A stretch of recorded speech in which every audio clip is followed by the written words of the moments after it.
ছয় জনগোষ্ঠীৰ জনজাতিকৰণ আৰু সীমান্তৰ নিৰ্বাচনী টুপি যোৱা 6 বছৰে ৰাজ্যসভাত পৰি আছে সংবিধানৰ সংশোধনী বিধেয়ক এতিয়া এইটো নিৰ্বাচনী ললিপপ ছয় জনগোষ্ঠীৰ জনজাতিকৰণৰ নামত অসমবাসীক টুপি পিন্ধাইছে হিমন্ত বিশ্ব শৰ্মাৰ চৰকাৰে নমস্কাৰ নিউজৰ নৰ্থ ইষ্টৰ আজি এই প্ৰতিবেদনলৈ মই কাব্যশ্ৰী আপুনি চাই আছে দেশৰ এটা অগ্ৰণী নিৰ্ভীক নিৰপেক্ষ আৰু বহুভাষিক চেনেল নিউজৰ নৰ্থ ইষ্ট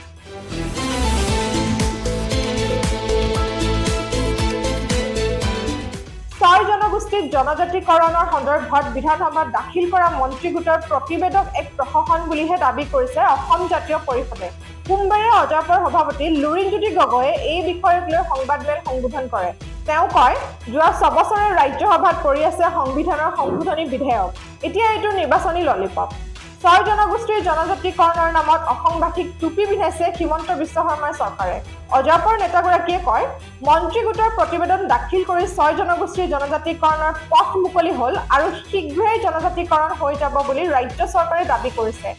স্বয়ং অসমৰ মুখ্যমন্ত্ৰীয়ে অসম বিধানসভাত এই দাবী কৰিছে কিন্তু চৰকাৰ মুখ্যমন্ত্ৰীৰ এই দাবী অমূলক অবাস্তৱ বৰং এয়া আগন্তুক বিধানসভা নিৰ্বাচনৰ পূৰ্বে বিজেপি চৰকাৰে ৰাজ্যক প্ৰদান কৰা এক ৰাজনৈতিক ললিপপৰ বাহিৰে আন একো নহয় তেওঁ কয় যে অসমৰ ছয় জনগোষ্ঠীৰ জনজাতিকৰণৰ দাবী বহু পুৰণি তৰুণ গগৈ চৰকাৰৰ দিনত 2007 চনৰ 24 নৱেম্বৰ তাৰিখে এইটো দাবী কৰিবলৈ অহা লক্ষ্মী উৰাং নামৰ এগৰাকী মহিলা বিবস্ত্ৰ হোৱা ঘটনাই অসমবাসীক বিশ্বৰ আগত লজ্জানত কৰোৱাইছিল 1960 চনত কোচ ৰাজবংশী সম্প্ৰদায়ৰ পৰা এই দাবী প্ৰথম উত্থাপিত হৈছিল লগতে তেওঁ কয় 2015 চনৰ মাৰ্চ মাহত অনুষ্ঠিত হোৱা অসম বিধানসভাৰ বাজেট অধিৱেশনত আগবঢ়োৱা বক্তৃতাত তেতিয়াৰ মুখ্যমন্ত্ৰী তৰুণ গগৈয়ে ছয় জনগোষ্ঠীৰ জনজাতিকৰণৰ ব্যৱস্থা হাতত ল'বলৈ অসম বিধানসভাৰ পৰাই কেন্দ্ৰীয় চৰকাৰক অনুৰোধ জনাইছিল সেই বছৰৰে 24 নৱেম্বৰত তৰুণ গগৈয়ে ভাৰতৰ প্ৰধানমন্ত্ৰীক সাক্ষাৎ কৰি ছয় জনগোষ্ঠীৰ জনজাতিকৰণৰ দাবীৰে স্মাৰক পত্ৰ প্ৰদান কৰিছিল ইফালে বিজেপি দলে 2016 চনৰ নিৰ্বাচনৰ পূৰ্বে প্ৰকাশ কৰা ভিজন ডকুমেণ্টছ 2015-16ত ছয় জনগোষ্ঠীক নিৰ্ধাৰিত সময়ৰ ভিতৰত অৰ্থাৎ 2016 পৰা 2025ৰ ভিতৰত জনজাতিকৰণৰ আশ্বাস দিছিল বুলি উল্লেখ কৰিছে লুৰিণজ্যোতি গগৈয়ে তেওঁ কয় 2016ত বিজেপি চৰকাৰ গঠন হোৱা পূৰ্বে অৰ্থাৎ নিৰ্বাচনৰ আগে 29 ফেব্ৰুৱাৰী কেন্দ্ৰীয় চৰকাৰে অসমৰ ছয় জনগোষ্ঠীৰ জনজাতিকৰণৰ আৰ্হি প্ৰস্তুত কৰিবলৈ কেন্দ্ৰীয় গৃহ মন্ত্ৰালয়ৰ বিশেষ সচিব মহেশ কুমাৰ সিংলাৰ নেতৃত্বত এখন কমিটি গঠন কৰি দিয়ে উক্ত কমিটিত অসম চৰকাৰ এনচিএছটি আৰু আৰজিআইৰ সৈতে আলোচনা সাপেক্ষে দায়িত্ব সম্পাদন কৰিবলৈ কৰ্তৃত্ব প্ৰদান কৰা হয় সিংলা কমিটিক 2016 চনৰ 31 মে পূৰ্বে প্ৰতিবেদন দাখিল কৰিবলৈ কোৱা হৈছিল যদিও অসমৰ লখিমপুৰ লোকসভা সমষ্টিত উপনিৰ্বাচন পৰিপ্ৰেক্ষিতত প্ৰতিবেদন দাখিলৰ সময়সীমা 2016 চনৰ নৱেম্বৰ মাহলৈ বৃদ্ধি কৰা হয় সংবাদমেলত এই কথা উল্লেখ কৰিছে অজাপৰ নেতাগৰাকীয়ে একে সময়তে তেওঁ কয় সিংলা কমিটিৰ প্ৰতিবেদন আৰু অন্য আনুষ্ঠানিকতা সম্পাদনৰ পাছত ভাৰত চৰকাৰৰ কেবিনেটে 2019 চনৰ 8 নৱেম্বৰ তাৰিখে ছয় জনগোষ্ঠীৰ জনজাতিকৰণৰ প্ৰস্তাৱত অনুমোদন জনায় নিয়ম অনুসৰি নিশ্চয়কৈ এনচিএছটি আৰু আৰজিআইয়ে অনুমোদন জনাইছে নহলে প্ৰস্তাৱটো গৈ কেন্দ্ৰীয় কেবিনেট নাপালেগৈহেঁতেন 9 নৱেম্বৰ 2019 তাৰিখে ভাৰত চৰকাৰে অসমৰ ছয় জনগোষ্ঠীক ভাৰতৰ অনুসূচিত জনজাতিৰ তালিকাভুক্ত কৰাৰ প্ৰস্তাৱেৰে সংবিধান সংশোধনী বিধেয়ক সংসদৰ উচ্চ সদন ৰাজ্যসভাত উত্থাপন কৰে তেওঁ কয় যে কেন্দ্ৰীয় চৰকাৰে ছয় জনগোষ্ঠীক অনুসূচিত জনজাতিৰ তালিকাভুক্ত কৰাৰ মানসেৰে সংসদত উল্লেখিত সংবিধান সংশোধনী বিধেয়ক উত্থাপন কৰিছিল বিধেয়কখন বৰ্তমানলৈ ৰাজ্যসভাৰ মজিয়াত আলোচনা বিতৰ্ক নোহোৱাকৈ পৰি আছে ভাৰতৰ সংবিধানৰ 342 অনুচ্ছেদৰ বিধি অনুসৰি ছয় জনগোষ্ঠীৰ জনজাতিকৰণৰ প্ৰক্ৰিয়া অন্তিম পৰ্যায়ত আছে সকলো আনুষ্ঠানিকতা সম্পূৰ্ণ হৈ বিষয়টো সংসদৰ বিবেচনাৰ্থে দেশৰ সৰ্বোচ্চ বিধানপালিকাৰ মজিয়াত আছে এতিয়া কেৱল ৰাজ্যসভাত বিধেয়কখন অনুমোদন কৰোৱাহে মূল কথা বুলি কয় লুৰিণজ্যোতি গগৈয়ে তেওঁ কয় যে লোকসভা আৰু ৰাজ্যসভা উভয়তে বিজেপি নেতৃত্বাধীন এনডিএ এতিয়া সংখ্যাগৰিষ্ঠ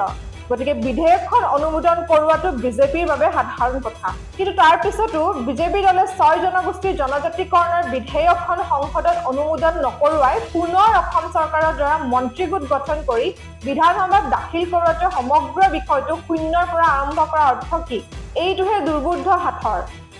আসলতে অসমৰ 6টা জনগোষ্ঠীক অনুসূচিত জনজাতিৰ তালিকাত অন্তৰ্ভুক্ত কৰাৰ প্ৰসংগত মুখ্যমন্ত্ৰী হিমন্ত বিশ্ব শৰ্মা আৰু বিজেপি দলৰ আন্তৰিকতা নাই এই অভিযোগ অজাপৰ নেতাগৰাকীৰ। তেওঁ কয় যে আন্তৰিকতা থকা হলে তেওঁলোকে 2019 চনতে সংসদত দাখিল হোৱা আৰু যোৱা প্ৰায় 6 বছৰে সংসদত বিবেচনাধীন অৱস্থাত থকা বিধেয়কখন অনুমোদন কৰোৱাৰ ওপৰত গুৰুত্ব দিলেহেঁতেন, কাৰণ সেইটোহে আছিল জনজাতিকৰণৰ অন্তিমটো পদক্ষেপ। কিন্তু তাকে নকৰি 2026 চনৰ নিৰ্বাচনৰ প্ৰাক মুহূৰ্তত মন্ত্ৰী গোটৰ প্ৰতিবেদনৰ নামত ভিকু ভাওনাৰ সৃষ্টিয়ে ৰাজ্যক নিৰ্বাচনী ললিপপ খোৱাৰ অপচেষ্টাত লিপ্ত হোৱা বুলি অভিযোগ কৰিছে লুৰিণজ্যোতি গগৈয়ে। ছটা জনগোষ্ঠীৰ অন্তৰ্গত বা অসমৰ জাতীয় জীৱনৰ আন বহু দল সংগঠনেও এই বিষয়টোক লৈ অতি সৰব আৰু শক্তিশালী ভূমিকা পালন কৰি আহিছিল। আমাৰ সকলোৰে স্পষ্ট দৃষ্টিভংগী যে অসমত থকা যিসকল জনজাতি আছে, এক্সিষ্টিং জনজাতিসকলৰ স্বাৰ্থ আৰু অধিকাৰ বিঘ্নিত নোহোৱাকৈ 6টা জনগোষ্ঠীৰ জনজাতিকৰণ কৰিব লাগে। এই দৃষ্টিভংগীটো, এই বিষয়টো বিভিন্ন সময়ত আমি আমাৰ ফালৰ পৰা উত্থাপন কৰি আহিছিলো আৰু এই যিটো চিন্তা, এই চিন্তাটোকে প্ৰায়বোৰ ব্যক্তিয়ে, প্ৰায় মানুহে মান্য। এতিয়া শেহতীয়াকৈ আমি দেখিছো যে এই গোটেই বিষয়টো ৰাজ্য চৰকাৰে তেওঁলোকে যিটো ইণ্টাৰিম ৰিকমেণ্ডেশ্যন তেওঁলোকে কেন্দ্ৰীয় চৰকাৰে প্ৰেৰণ কৰিছে, প্ৰাৰম্ভিক তেওঁলোকৰ প্ৰস্তাৱনাই হওক বা ৰিকমেণ্ডেশ্যনেই হওক, তাৰ পাছত তেওঁলোকে এনেকুৱা এটা পৰিৱেশ সৃষ্টি কৰিছে যেন 6টা জনগোষ্ঠীৰ জনজাতিকৰণ দিয়া প্ৰক্ৰিয়াটো প্ৰায় সম্পূৰ্ণ হ'ল। এই কথা বতৰাবোৰ হৈ থকাৰ মাজতে কিন্তু এই বিজেপি চৰকাৰৰ প্ৰধানমন্ত্ৰী নৰেন্দ্ৰ মোদী ডাঙৰীয়াই দায়িত্ব লোৱা তিনিটা টাৰ্ম তেওঁলোকে 10 বছৰ সম্পূৰ্ণ কৰি তৃতীয়বাৰৰ কাৰণে তেওঁ প্ৰধানমন্ত্ৰী হ'ল, কিন্তু 6টা জনগোষ্ঠীৰ জনজাতিকৰণ সম্পূৰ্ণ নহ'ল। অসমত দুগৰাকী মুখ্যমন্ত্ৰী হ'ল, সৰ্বানন্দ সোণোৱাল ডাঙৰীয়া, যাৰ দিনত তেওঁলোকে মন্ত্ৰীগোট গঠন কৰিছিল। সেই সময়ত হিমন্ত বিশ্ব শৰ্মা ডাঙৰীয়া তেওঁৰ মন্ত্ৰী আছিল, তেওঁৰ অধ্যক্ষতাত মন্ত্ৰীগোট স্থাপন কৰিছিল, তেওঁলোকে গঠন কৰিছিল। তাৰ পাছত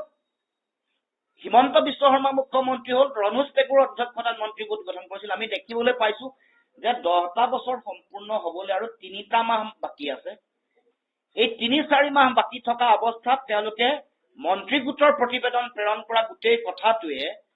তেওঁলোকৰ ইয়াৰ লগত যে এটা ৰাজনৈতিক লক্ষ্য আৰু উদ্দেশ্য জড়িত হৈ আছে, এইটো কথা স্পষ্ট ৰূপত প্ৰমাণ কৰিছে। প্ৰধানমন্ত্ৰী নৰেন্দ্ৰ মোদীয়ে 10 বছৰতকৈ বেছি প্ৰধানমন্ত্ৰী হৈ থকাৰ পাছতো 6টা জনগোষ্ঠীৰ জনজাতিকৰণ নকৰিলে। অসমত মুখ্যমন্ত্ৰী দুগৰাকী বিজেপিৰ মুখ্যমন্ত্ৰী থকাৰ পাছতো তেওঁলোকে 6টা জনগোষ্ঠীক জনজাতিকৰণ আজিলৈকে নিদিলে। এই কথাটোৱে প্ৰমাণ কৰে যে তেওঁলোকে 3 মাহ বা 4 মাহৰ আগত দিয়া প্ৰতিবেদনখন এখন প্ৰহসনহে মাত্ৰ। অসমৰ জনগণক পুনৰ বিশ্বাসঘাতকতা প্ৰতাৰণা কৰিব খুজিছে 6টা জনগোষ্ঠীক। যেনেকৈ আগতে অসম চুক্তিৰ 6 নম্বৰ দফা কাৰ্যকৰী কৰিবৰ কাৰণে প্ৰতিবেদন লৈ যেনেকৈ আজিলৈকে পেলাই ৰাখিছে,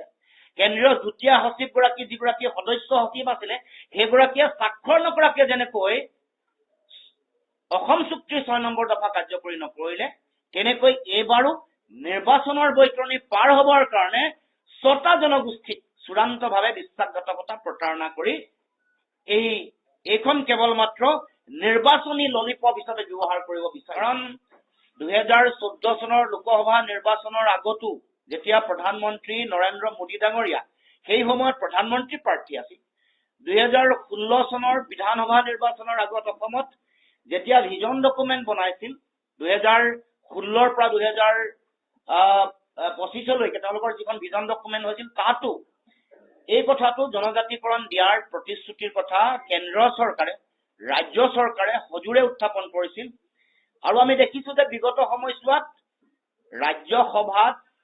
6টা জনগোষ্ঠীৰ জনজাতিকৰণৰ কাৰণে এখন বিলো তেওঁলোকে তাত উত্থাপন কৰিছিল। 6টা বছৰ আগতে ৰাজ্যসভাত লে কৰিছিল, 6টা বছৰ পৰি থাকিল, আজিলৈকে একো নকৰিলে।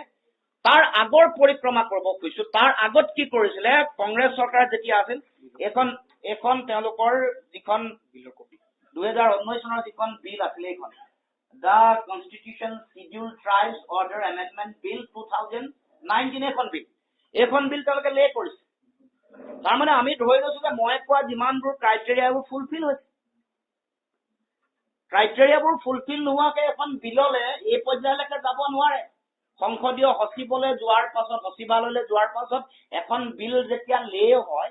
সকলো মানে fulfilling all criteria, all requisite qualification যেতিয়া তেওঁলোকে কমপ্লিট কৰিব, তাৰ পিছতহে ইয়ালৈকে যায়। আমি সকলোৱে অসমৰ ৰাইজৰ আগত মই কৈছো যে আমি ধৰি লৈছো যে সকলো ধৰণৰ ইয়াৰ বিষয় গোটেইবোৰ পৰিক্ৰমা তেওঁলোকে সম্পূৰ্ণ কৰিছে। কিন্তু আমি ক'ব খোজা কথাটো এতিয়া যিটো মানুহৰ মাজত গিমিক, মানুহৰ মাজত এটা বিভ্ৰান্তি সৃষ্টি কৰিব খুজিছে,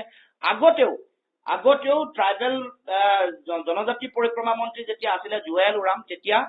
6টা জনগোষ্ঠীৰ লগত আলোচনা হৈছিলে মন্ত্ৰী পৰ্যায়ত। আলোচনা হওঁতে তেতিয়া তেওঁলোকে তাৰ পৰৱৰ্তী কাৰ্যসূচীসমূহৰ কাৰণে, বিষয়বোৰৰ কাৰণে অসমৰ পৰা প্ৰতিবেদন পঠিওৱা কাম, প্ৰতিবেদনৰ লগত যিটো ছচিঅ' ইকনমিক যিটো ৰিপৰ্ট থাকিব লাগে, সেই ৰিপৰ্ট দিয়াৰ কাম, বেকৱাৰ্ডনেছৰ ৰিপৰ্টৰ কাম, এইবোৰ সকলো RGI হওক বা নেশ্যনেল কমিশ্যন ফৰ ট্ৰাইবেল এফেয়াৰ্ছৰ হাতত এইবোৰ দিয়া হৈছে। আপোনাৰ মূল কথাটো হ'ল 26ৰ বিধানসভা নিৰ্বাচনৰ আগত জনজাতিকৰণ দিব লাগে। গতিকে আমি ভাবো যে জনজাতিকৰণ যেতিয়া পাব, সেই দিনটোত সকলো ৰাইজে আনন্দ কৰিব। গতিকে এইটো যিখন হিমন্ত বিশ্ব শৰ্মাৰ যিখন নাটকৰ যিটো ৰাজনীতি, এই ৰাজনীতি সকলোৱে চাব লাগে, নিৰ্মূলভাৱে বিশ্লেষণ কৰিব লাগে, আৰু তেওঁ যিটো ইয়াক লৈ নিৰ্বাচনী বৈতৰণি পাৰ হ'ব খুজিছে, এইটো সকলোৱে বাধা দিব লাগে। কাৰণ প্ৰতিটো এনেকৈ বাৰে বাৰে প্ৰতাৰিত হৈছে। 6টা জনগোষ্ঠীৰ যিসকল ৰাইজ আছে বাৰে বাৰে প্ৰতাৰিত, প্ৰতিটো নিৰ্বাচন যায়, নিৰ্বাচনৰ আগত এটা আশা দিয়ে, তাৰ পাছত আকৌ তেওঁলোকে গোটেই বছৰ ধৰি বহি থাকে, কোনো কাম নকৰে, প্ৰতিবেদন তেওঁলোকে নিদিয়ে। সেইবোৰ কথা আমি ইতিহাস ইয়াৰ সাক্ষী। গতিকে ইতিহাস চাই আমি সিদ্ধান্ত ল'ব লাগিব। Bureau' report, news on north east.